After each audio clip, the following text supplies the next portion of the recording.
नमस्कार बच्चों, मैं ममता उपाध्याय 10th क्लास के बच्चों के लिए क्षितिज काव्यखंड पाठ उत्साह कविता जो सूर्यकांत त्रिपाठी निराला जी इसके कवि हैं। ये उत्साह निराला जी का एक आवाहन गीत है जिसके माध्यम से कवि ने बादलों को संबोधित किया है। बादल निराला का प्रिय विषय है। कविता में बादल एक तरफ पीड़ित प्यासे व्यक्तियों की अभिलाषा को पूर्ण करने वाला है, तो दूसरी तरफ वही बादल नई कल्पना, नए अंकुर के लिए विप्लव, विध्वंस और क्रांति चेतना को संभव करने वाला भी है।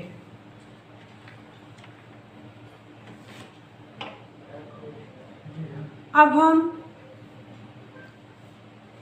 कविता शुरू करते हैं। बादल गरजो, घेर घेर घोर गगन धराधर ओ, ललित ललित काले घुंघराले, बाल कल्पना कैसे पाले, विद्युत छब उर्मे कवि नव जीवन वाले, वज्र छुपा नूतन कविता फिर भर दो, बादल गरजो। इसके शब्दार्थ गरजो। गरजो का अर्थ है गर्जना करो, मतलब गरजो। घेर घेर मीन्स घिर कर आओ। घोर मीन्स भयावह। कहते हैं घोर गर्जना हो रही है, बहुत भयानक गर्जना हो रही है, तो भयावह। गगन मीन्स आकाश। धराधर मीन्स बादल। ललित मीन्स सुंदर। विद्युत छब बिजली की आभा। उर मीन्स हृदय। नूतन मीन्स नई या नया।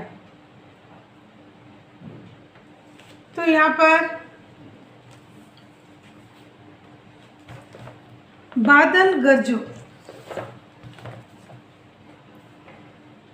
घेर घेर घोर गगन धराधर ओ। कवि निराला जी उत्साह और क्रांति के प्रतीक बादल को संबोधित करते हुए कह रहे हैं कि तुम अपनी भयावह गर्जना करो और मनुष्य में नई चेतना भर दो। अर्थात हे बादल, तुम संपूर्ण आकाश को घेर कर भयानक गर्जना करो और बरसो। ललित ललित काले घुंघराले, बाल कल्पना कैसे पाले।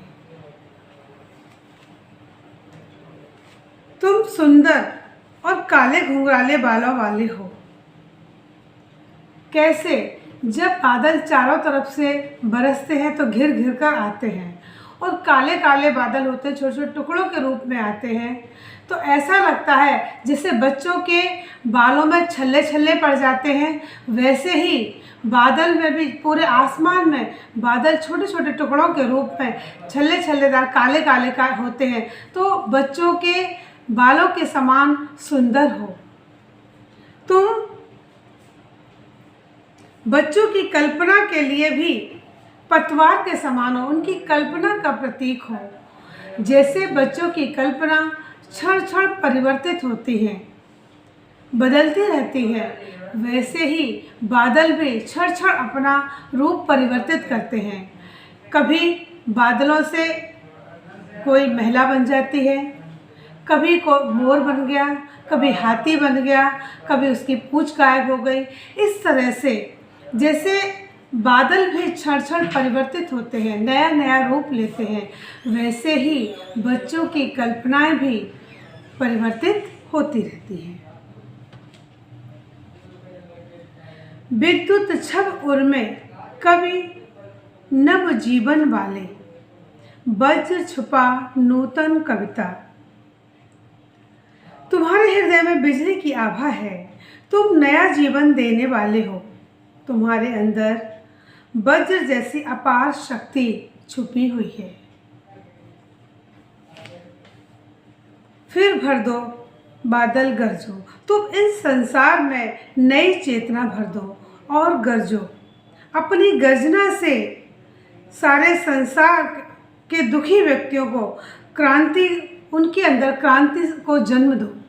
कोई व्यक्ति हताश हो गया है, उसके अंदर चेतना उत्साह भर दो। तुम गरज गरज कर बरसो, बादल गरजो। देखिए, यहाँ पर बादल गरजो मानवीयकरण अलंकार है, क्योंकि यहाँ मानव प्रदत्त क्रिया हो रही है। जैसे हम किसी से कुछ कहते हैं, मनुष्य से कुछ कहते हैं, वैसे ही हम बादलों से कहते हैं, तो ऐसा लग रहा है जैसे मनुष्य से हमने कुछ कहा, तो मानव प्रदत्त क्रिया, इसलिए मानवीयकरण हो रहा है। घेर घेर घोर गगन धराधर हो, मानवीयकरण भी है इस लाइन में, अनुप्रास अलंकार भी है, पुनरुक्ति प्रकाश भी है। क्योंकि घेर घेर वर्ण की आवृत्ति एक से अधिक बार आ रही है, अनुप्रास अलंकार, मानव प्रदत्त क्रिया हो रही है। ललित ललित काले घुंघराले, यहाँ भी पुनरुक्ति प्रकाश है और अनुप्रास अलंकार है। बाल कल्पना कैसे पाले, यहाँ पर से वैसे आप न समझ पाए, लेकिन इस लाइन में क्योंकि उपमा अलंकार में तुलनात्मक पद्धति होती है, जिसकी पहचान सा सी से सम सरिस इस तरह से होता है। तो बाल कल्पना कैसे पाले, यह से है, इसलिए यह उपमा अलंकार है। कभी नव जीवन वाले, इसमें भी अनुप्रास अलंकार है। फिर भर दो, अनुप्रास अलंकार है। और शिल्प सौंदर्य के आधार पर इसमें खड़ी बोली है, तत्सम शब्द अधिक हैं, अतुकांत छंद है, लाक्षणिक शब्द शक्ति है, ओज गुण विद्यमान है, गतिशील चाक्षु बिंब है, आदि। अब हम आगे वाले पैराग्राफ को पढ़ते हैं।